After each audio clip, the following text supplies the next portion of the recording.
they really are public. I will direct to you a very specific and candid question. Could you, as President, reproduce a document containing all the details involving a specific account, deposit account?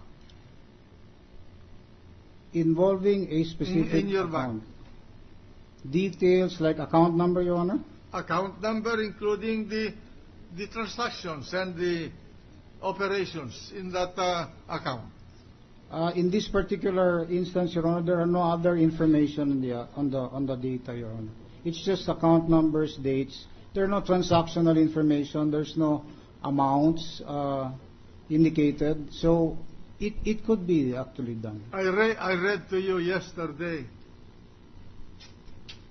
when I examined you about the account or the document attached to the supplemental request for a subpoena by the prosecution. Can you offhand reproduce a document like that for any bank deposit account of a client from your memory?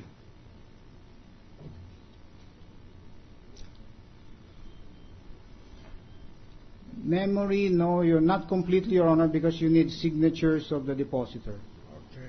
You need signatures of the Now, depositor. after you receive the documents, and according to you, the documents from the branch, and you instructed your officials to put it in a secured area, vault. Do you know if there was any occasion where your officials, including you, opened that vault? I am not aware right now, Your Honor. But is it possible that they opened those vaults at any given time between the time that they were brought to you up to the time that... It is possible, Your Honor, but you would need two officers actually. Who will be those two? Those who had custody of the documents. Who were those two that you designated to become the controllers of opening the vault?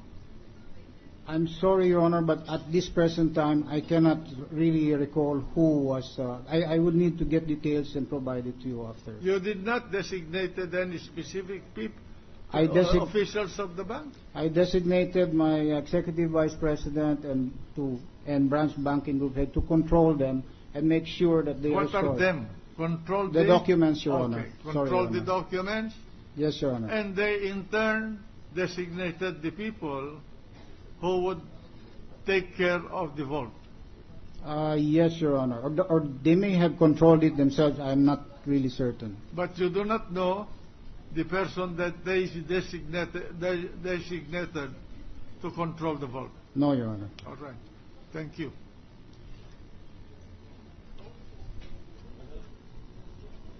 Mr. President, a 1 minute suspension. Trial suspended for 1 minute.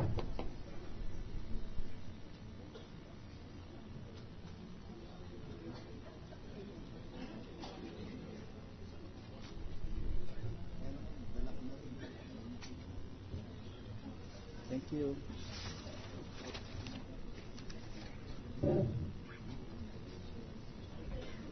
We're ready to resume, Mr. President.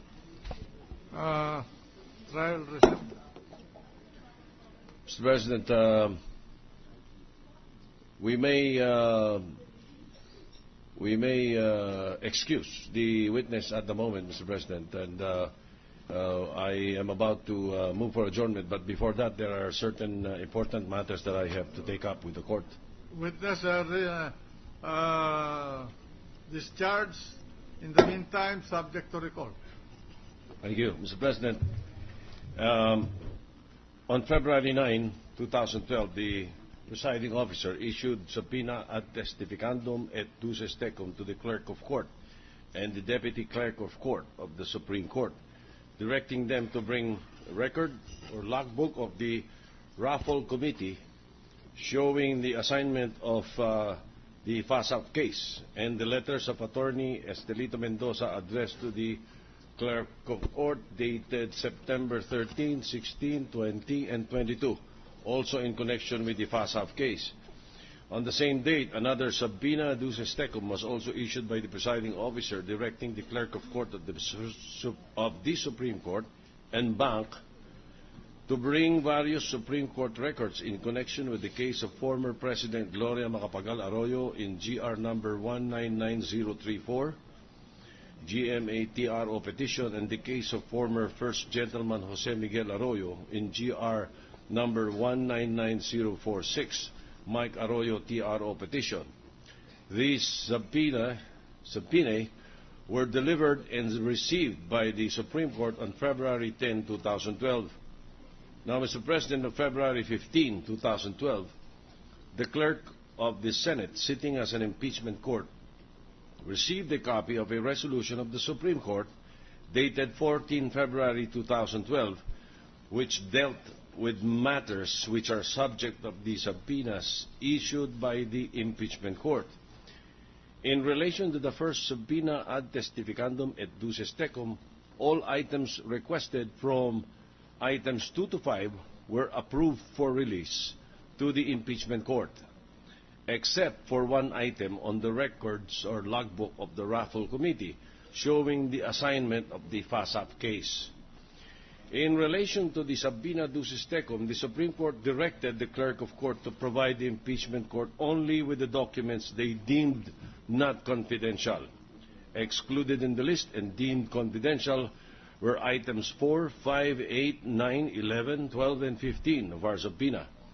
Now, Mr. President, to allow our colleagues time to go over the resolution of the Supreme Court dated February 14, 2012, I move that the matter be taken up in our caucus on Monday, February 20, 2012 at 11 o'clock in the morning. Is there any objection? There being none, the resolution of the Supreme Court dated February 14, 2012 on the subpoenas issued by the impeachment court shall be considered by this court in our caucus scheduled on Monday, February 20, 2012. Mr. President, sometime at noon yesterday, February 15, 2012, our Clerk of Court received 2 notices of parties' oral depositions and depositions duces tecum. This morning, February 16, 2012, Chief Justice Corona, through counsel, filed a motion to disallow the oral depositions and depositions duces tecum. Move that the presiding officer rule on the motion.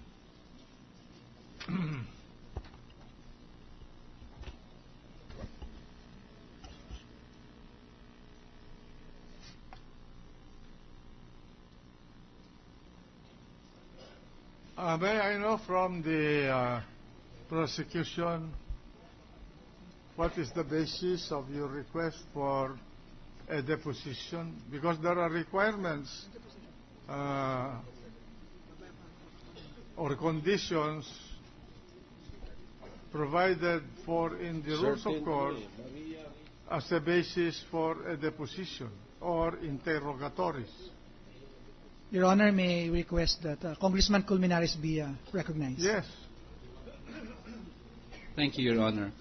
We consider the position of the 2 notaries public, Your Honor, only because there was an agreement or at least a instruction on the part of the impeachment court also that as much as possible, hindi po pahabain ang aming mga witnesses. Ngayon po, may notaryo lang po doon sa SPA ni Ginang Arroyo, doon na sinabit sa Supreme Court. So at part ng preparasyon po namin, deposition lang po muna. Kasi kung meron man, simple lang naman po ang gusto naming malaman, totoo nga bang nag-notaryo si Ginang? Hindi ba mas simple kung dalhin ninyo rito at tanungin sila para matanong sila ng depensa?